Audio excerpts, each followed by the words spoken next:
and I'm already excited about it. But we got more Week 1 football coming up, including the Texans, Colts, Jags, Dolphins, Rams, Lions, and then the Jets, 49ers, wrapping things up Monday, 8:15 p.m. Eastern on ESPN. What's your favorite fantasy matchup this week, Mike? I am a big fan of the Jaguars taking on the Dolphins because, look, in Fantasyland, we want points. And this game is going to have a bunch of them. And the player I'm going to keep a closest eye on is De'Von Achane.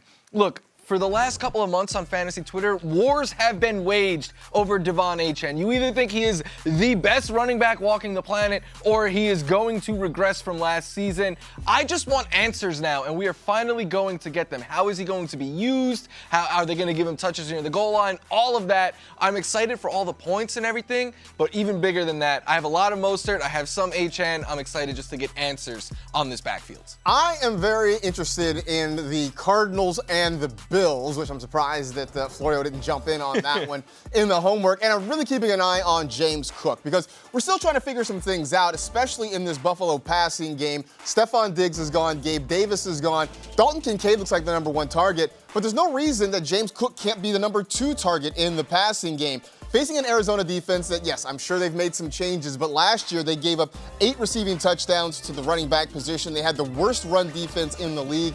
I expect this is going to be a back and forth, up and down game with a lot of points, and I think you're going to see the ball in James Cook's hands quite a bit. Yeah, love the score fest potential going on between the Bills and the Cardinals. I don't necessarily think we're going to have a score fest between the Los Angeles Chargers and the Las Vegas Raiders, but I do think Davante Adams will get a lot of opportunity. He had 25 targets against the Chargers last season. He had a 33% target share on the team. That was the highest in the NFL in the last 5 years. Davante sees a lot of action. I think despite how sluggish the Chargers offense may be, I think they're going to burn a lot of clock. The opportunities will be there for Davante no matter what. But let's talk about opportunities to stack players and get double the points. Sometimes it feels like double because it's happening on your team, so it works out. Favorite Week 1 fantasy stack, Marcus? I'm going to go with the Dolphin stack of Tua Tagovailoa and Tyreek Hill because why not? Especially early last season, they were maybe the best stack going. When we were talking about Tyreek Hill on track for 2,000 receiving yards, I know he has said he thinks Jalen Waddle is going to be the leader in terms of the passing game in this team and that he's going to get a whole lot of opportunity. Don't sell yourself short, 10. You're still able to get behind defenses. You're going to get open. You're going to get the ball a lot. Tua is going to sling it early in the season in a game that could be maybe a little more high scoring than anticipated against the Jacksonville Jaguars. I think the Dolphins QB and wide receiver 1 are going to get it done. Yeah, I love that. I'm going with a similar one, a cheaper quarterback, but a high-end wide receiver, Jared Goff and Amon-Ra St. Brown. One, the game is at home, it's indoors, and over the last 2 years, Goff has averaged over 20 fantasy points per game when playing indoors. The Rams last year allowed the 4th most fantasy points per game to quarterbacks. They allowed a ton of production to wide receivers. And when these two teams played in the playoffs, when it matters most, Amon-Ra St. Brown had 7 catches for 110 yards. He is fully healthy. He is always angry. I expect him to go off. And I think this is a very high-scoring game between these two teams, so I want all the lines I could get. I love both of y'all's stacks so much. I was gazing longingly at them in the homework document and say, who's a good quarterback and wide receiver pair? It's Dak and CeeDee Lamb. Yes, they are playing against the Cleveland Browns, but I do want to go back because I was looking for a reason to justify this for myself. And that's Week 2 last season. The Jets had a very good defense. Dak goes in early in the year, 31 of 38 and 2 scores. CD went off as well.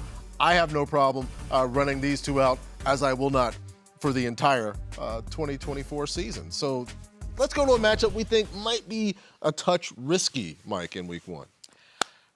Aaron Rodgers. Look, I don't do this a lot. I want to be on camera. Like, everyone is going to be doubting Aaron Rodgers. He is a 4-time MVP. He won a Super Bowl. He invented the discount double check.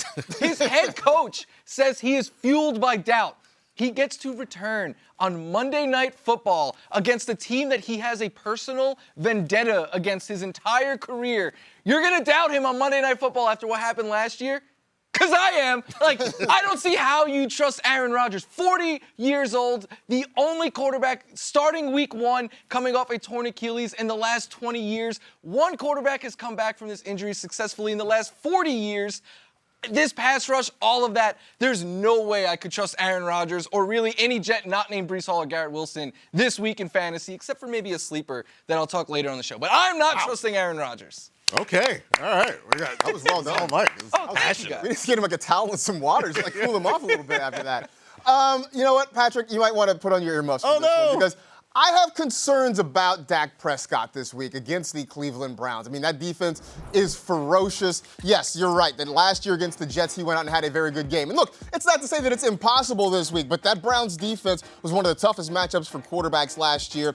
23 touchdown passes allowed with 18 interceptions. They gave up fewer than 250 passing yards 14 times last year.